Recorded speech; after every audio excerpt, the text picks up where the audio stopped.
Bună dragilor și bine ați venit la previziunile pentru weekend 1-2 august. Să știți că luna august începe în forță, începe cu foarte mari surprize, vești absolut incredibile.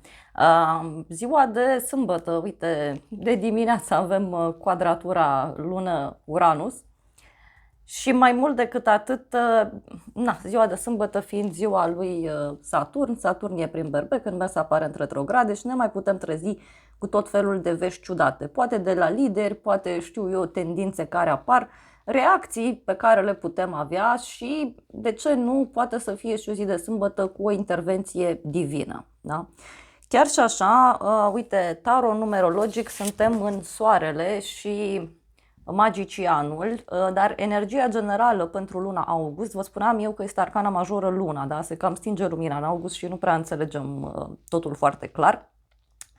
Dar, în general, uite, ziua de sâmbătă poate să vină cu un anunț, poate să vină cu o veste importantă, poate o veste legată de cineva important în viața noastră, poate să fie și o zi de sâmbătă în care aflăm niște vești absolut surprinzătoare, poate legate de cineva important din viața noastră, dar este și o zi de sâmbătă în care putem să rămânem surprinși de rezultatul unor acțiuni. Duminică, în schimb, 2 august, se amplifică această energie. În primul rând avem la grad exact quadratura Venus-Lilith și mai avem și un trigon, Chiron în Taur, nodul sud în Fecioară și un sextil între Chiron în Taur și nodul nord în Pești. Poate să fie și un weekend în care primim vești surprinzătoare, poate legate de bani, resurse, alimentație, încredere, adică pot fi și niște vești care ne dau puțin anumite planuri peste cap, pot fi și vești care ne pot pune foarte mult la încercare ideea de credință, credință în divinitate, credință în noi, da, în viitor și așa mai departe. E o zi de duminică, cum să spun eu, în care spiritualitatea ar putea să ajute. Uite, duminică trebuie să fim atenți pe ceartă, da? Și trebuie să fim atenți duminică să nu credem tot ceea ce ni se spune, pentru că în continuare există acel risc de dezinformare, da? Mai mult decât atât, duminică energia generală e judecata și mai avem aici și Marea Preoteasă. Deci poate să fie și o zi de duminică în care aflăm secrete, o zi de duminică în care anumite informații care apar pot impacta grupuri mai mari de oameni, dar este și o zi de duminică în care fiecare o să aibă curajul necesar să spună adevărul, însă, repet, trebuie să fim totuși mai prudenți în luna august pe tot ceea ce ține de partea de informație. Un weekend destul de intens, destul de interesant, poate să fie și un weekend în care e ca și cum nu mai știm ce să credem, în cine să credem, însă poate, cine știe, în acest weekend e bine să ne ascultăm foarte mult simțurile, da? Pentru că atunci când intrăm într-o cameră unde este foarte întuneric și nu cunoaștem teritoriul respectiv sau camera respectivă, e bine să mergem așa tip-til ca o pisică și să verificăm, da, orice detaliu, da, să vedem noi că e palpabil acolo și să nu ne speriem la prima umbră pe care o vedem pe perete, pentru că e posibil, da, să fie doar un gândac, da, a cărui umbră e acolo pe perete și în niciun caz un monstru, da, sau știu eu, vedem ceva frumos, zicem gata, e ok și când aprindem lumina, da, prin septembrie vedem că lucrurile stau altfel. Na, cum să zic, e un weekend destul de interesant pentru toată lumea. Dacă n-ați văzut previziunile pentru august, vă invit cu drag să o faceți, le găsiți doar în aplicația mea. E o lună august foarte puternică pentru toată lumea, chiar este o lună care să știți că poate schimba destul de mult polii de putere și în general în lume, dar și între noi, da?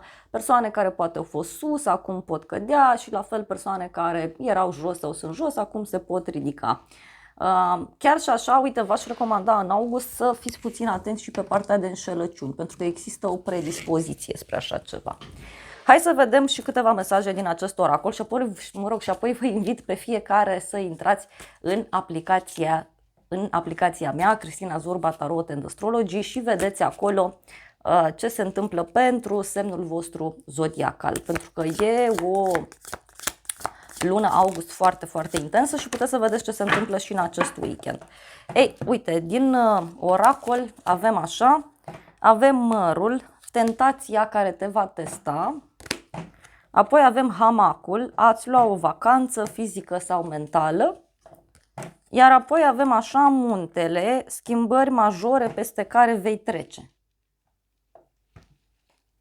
Deci poate să fie și un weekend în care poate ne luăm liber, ne luăm vacanță, dar și un weekend în care pot apărea tot felul de situații ciudate. Uite, avem buzduganul, deci cineva va încerca să te determine să faci ceva împotriva voinței tale. Da, poate să fie și așa ceva. Până la urmă poate să fie și un weekend în care anumite secrete ies la suprafață. Poate să fie și asta. Bun, dragilor, cam atât în mare parte. Vreau să vedem ce se întâmplă pentru fiecare zodie în parte, așa că te invit cu drag pe aplicație să vezi previziunile pentru acest weekend, pentru semnul tău zodiacal și, de asemenea, tot în aplicație găsești și previziunile pentru luna august și tot acolo aveți meditația, cei 7 pași magici către noua eră.